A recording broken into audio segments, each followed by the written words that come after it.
they are here. So welcome, gentlemen.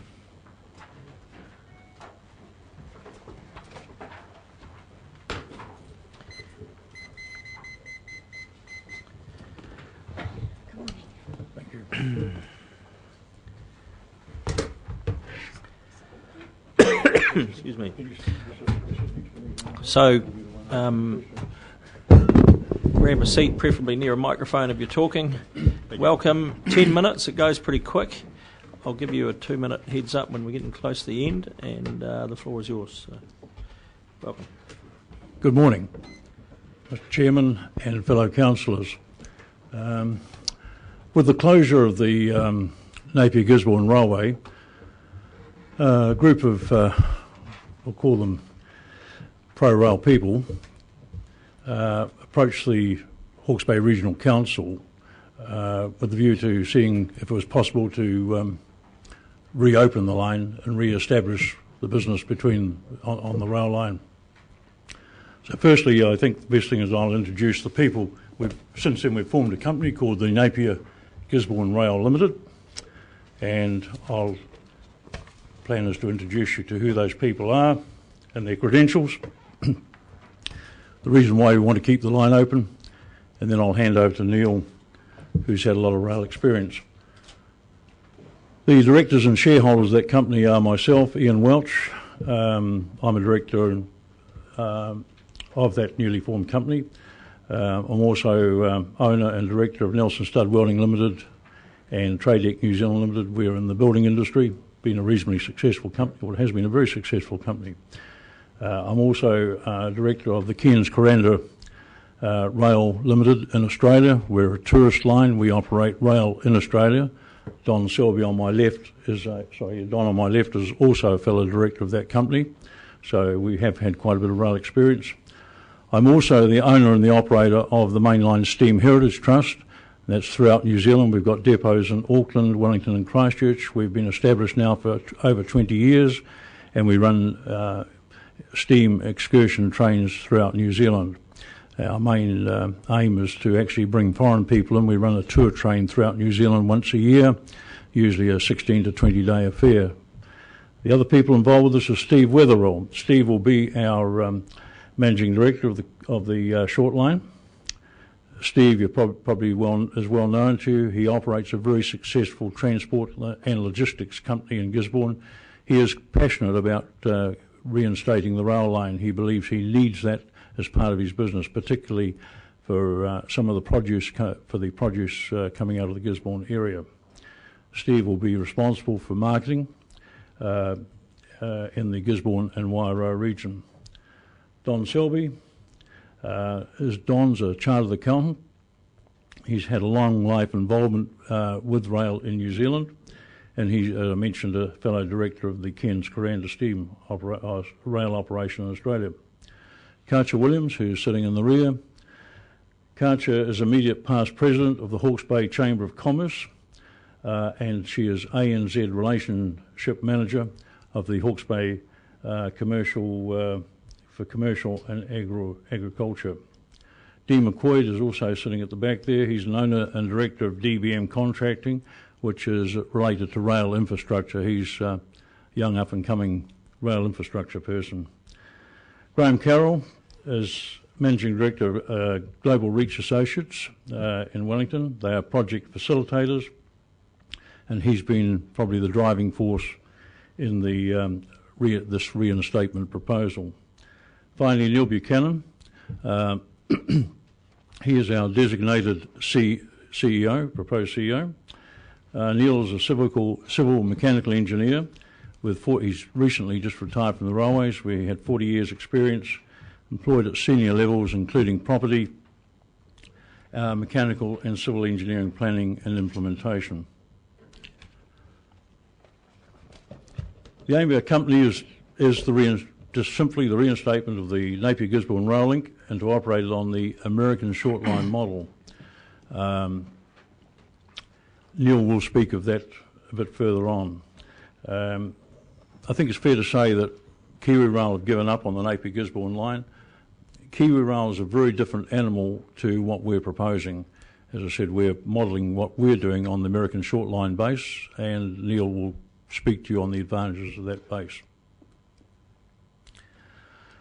Further, we believe the line is a strategic link from the Port of Napier to the Wairau Gisborne region for both, well, obviously timber. There's, I believe, initially at the moment about 100,000 tonnes sitting up there, but that will become tenfold in the next 4 to 5 years.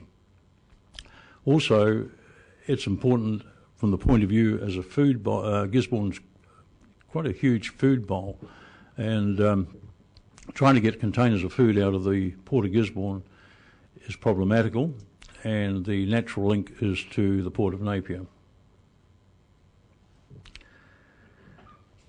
In the latter days of the Kiwi Rail operation, weather or transport increased the volume of the produce freight, mainly squash of course, at the season where the trains were actually running at a profit, despite several derailments which gave him problems in meeting deadlines, and also the lack of wagons. Kiwi Rail literally starved this area of wagons, and not so much motive power, but definitely wagons, which became an issue trying to meet, for Steve to meet the commitments to his customers. The infrastructure in the rail line is still in reasonable condition. In fact, it's basically in good condition. And we're of a mind that this asset should not be lost to the Hawke's Bay region. I think you've got to be quite mindful that once it's pulled up, the chance of being put back again are remote. The line is very scenic. I used to run tourist trains up, when I say tourist trains, enthusiast trains, I guess, up there, but only once a year. Mainly the logistics of getting equipment here and the prices we had to charge tended to put it out of the range of the average person. Whereas if you're established here, that'd be a little different. But there is the cruise liner market, and Tyree Gorge have been very successful with this, and Kiwi Rail operate the cruise liner market out of Christchurch up to Arthur's Pass. I believe the area here, I have to say this, one of the best trips we ever did was the closing of the Rothmans factory. When the Rothmans proposed that we take a steam train from their factory up to Holt's Forest, we had a lot of very grumpy employees who were losing their jobs on the train when we started off and wondered what on earth the company were doing, putting them on a steam train to the middle of nowhere. We set up a marquee in the Holt's Forest. We had waiters up there, black tie. We served wine and beer and hors d'oeuvres. We had some very, very happy people, and I have to say, it's just an amazing trip. You go past the bay with all the seawater, then you get through the Esk Valley with the nice wine country, then you climb up through the forest to the Hawke's Bay.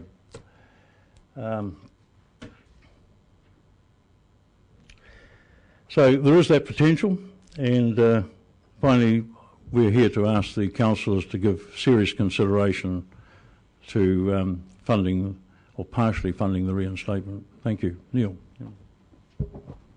You have 2 minutes left. I'll be brief. I think the thing to make this rail line successful is focus on the customer.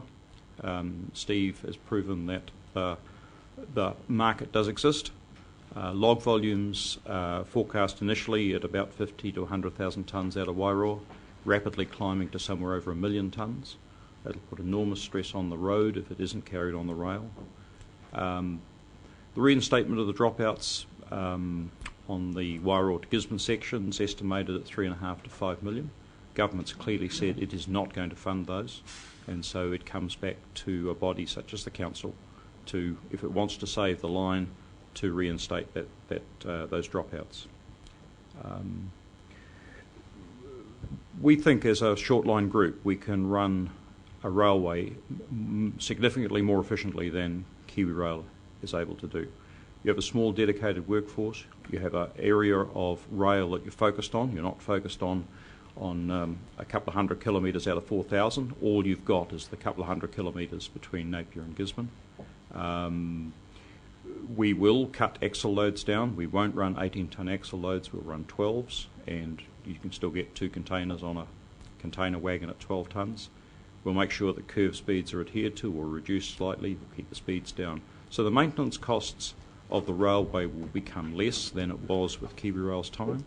But more importantly, the focus on the customer, Steve and his band of men will make sure that we do run trains on time, we run them reliably, and we run them at timetables that suit the customer. The other part of maintaining the rail, it's, as been stated, it's in good condition still. The hardware, the sleepers, the rail is adequate. The secret of keeping this going and not having it drop out again is making sure culverts are cleared, bridge waterways are maintained, and side tracks and drainage is maintained in the way that it should be. Thank you. We're out of time, unfortunately, but thank you very much for your presentation. Chair, we're actually running 5 minutes ahead of schedule, and this is the last submission. Yeah, but there's been a whole lot of other submitters who have had their 10 minutes, so fair's fair.